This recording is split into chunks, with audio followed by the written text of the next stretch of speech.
પાટનગર ગાંધીનગરના અડાલજ પાસેથી 3 આતંકી પકડાયા છે। આઈએસઆઈ મોડ્યુલ સાથે સંકળાયેલા આતંકીઓની ધરપકડ કરાઈ। ત્રણેય આતંકીઓએ દેશમાં હુમલો કરવાનું ષડયંત્ર રચ્યું હતું। અનેક વખત ગુજરાત સહિત અન્ય રાજ્યોની રેકી કરી ચૂક્યા છે। આતંકીઓ પાસેથી હથિયાર પણ કબજે કરવામાં આવ્યા। પહેલા એક આતંકીની ધરપકડ, પૂછપરછ બાદ અન્ય 2 પકડાયા। ગુજરાત એટીએસે આતંકીઓને ઝડપી લઈને વધુ તપાસ હાથ ધરી છે। વધુ માહિતી સાથે સંવાદદાતા દીપક સોલંકી લાઈવ જોડાયા છે। દીપક, પાટનગર ગાંધીનગરથી 3 આતંકીઓની ધરપકડ કરવામાં આવી છે। હાલ શું માહિતી મળી છે, શું અપડેટ? વત્સલ, ગુજરાત એટીએસ ને સૌથી મોટી સફળતા મળી છે કે આતંકીઓ દેશની અંદર કોઈ પણ પ્રકારનું ષડયંત્ર રચે તે પહેલા જ તેમની ધરપકડ કરી દેવામાં આવી છે। ગાંધીનગરના અડાલજ પાસેથી ગુજરાત એટીએસે 3 આતંકીની ધરપકડ કરવામાં આવી છે।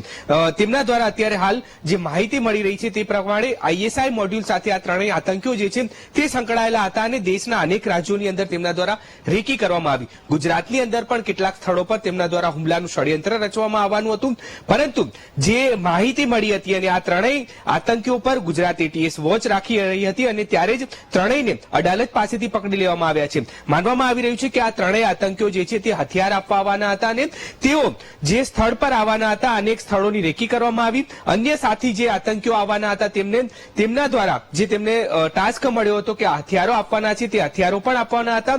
ક્યાંક હથિયારો જે છે તે પણ કબજે કરવામાં આવશે, પરંતુ સૌથી મહત્વની બાબત એ છે કે થોડા મહિના પહેલા જ જે અલ કાયદાના મોડ્યુલ સાથે જોડાયેલા 4 આતંકીઓની ગુજરાત એટીએસ દ્વારા ધરપકડ કરવામાં આવી હતી અને ત્યારબાદ હવે વધુ 3 આતંકીની ધરપકડ કરવામાં આવી છે। એટલે કે ક્યાંક ગુજરાત સહિત દેશની અંદર અનેક સ્થળો પર આજે આતંકી મોડ્યુલના જે સંકળાયેલા લોકો છે તેમના દ્વારા અહીં આવી અને રેકી કરવામાં આવી રહી છે। ગુજરાત સાથે અનેક જે સ્થળો છે ત્યાં રેકી કરવામાં આવી હતી અને આ ત્રણેય આતંકીઓની હાલ તો અડાલજ પાસેથી એટીએસ દ્વારા ધરપકડ તો કરી લેવામાં આવી છે, પરંતુ બપોરે તેમના દ્વારા પ્રેસ કોન્ફરન્સ કરવામાં આવશે અને હકીકત સામે આવશે કે આખરે આતંકીઓ જે છે તે કયા પ્રકારે ષડયંત્ર રચતા હતા, હથિયાર આપવાના હતા તો કોને આપવાના હતા, ટાસ્ક કોનો હતો, તે તમામ બાબતોને લઈને હવે ગુજરાત એટીએસ જે છે તે બપોરે પ્રેસ કોન્ફરન્સમાં અનેક ખુલાસા કરશે આતંકીઓને લઈને।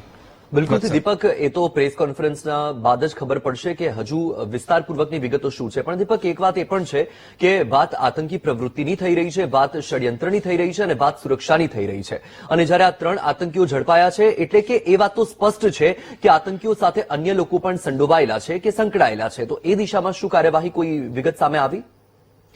બિલકુલ, તે બાબતે પણ એટીએસ જે છે તે તપાસ કરશે, કારણ કે જ્યારે કોઈ પણ આ પ્રકારે આતંકીઓ આવતા હોય છે તો કયા નામથી અહીંથી રોકાતા હોય છે, કોના ત્યાં રોકાતા હોય છે, તે તમામ બાબતોને લઈને તપાસ કરવામાં આવશે। જો કોઈના દ્વારા તેમને સાથ કે સહારો આપવામાં આવ્યો હોય તો તેમની પણ ધરપકડ કરવામાં આવે છે, તેમના સામે પણ કાર્યવાહી કરવામાં આવે છે। પરંતુ જે અત્યાર સુધી મોડ્યુલ રહ્યું હોય છે કે જ્યારે કોઈ પણ આતંકીઓ અહીં રેકી કરવા આવતા હોય છે, કોઈ ષડયંત્રનો ભાગ હોય છે તે આતંકીઓ, તો તેમના દ્વારા નામ બદલીને અહીં રહેવામાં આવતો હોય છે, તે તમામ બાબતોને લઈને એટીએસ જે છે તપાસ કરશે। પરંતુ સૌથી મહત્વની બાબત છે કે એટીએસ ને આ સૌથી મોટી સફળતા મળી છે, કારણ કે કોઈ પણ પ્રકારની ગતિવિધિ થાય તે પહેલા જ તેમની ધરપકડ કરી લેવામાં આવી છે। મોડ્યુલ કોનું હતું, શું ષડયંત્ર રચવામાં આવ્યું હતું, કયા કયા જગ્યાઓ પર તેમના દ્વારા હુમલાનું ષડયંત્ર રચવાનું હતું, તે તમામ બાબતોને લઈને પ્રેસ કોન્ફરન્સમાં ખુલાસા થશે। પરંતુ આ ષડયંત્ર નિષ્ફળ તેમનું રહ્યું છે, કારણ કે ગુજરાત એટીએસ જે છે તેના દ્વારા આ ત્રણેય આતંકીઓની વોચ રાખવામાં આવી અને ત્યારબાદ તેમની ધરપકડ કરી લેવામાં આવી છે। વત્સલ જી બિલકુલ દીપક, આપની પાસેથી અપડેટ મેળવતા રહીશું। આપ જોડાયા, આપનો ખૂબ ખૂબ આભાર।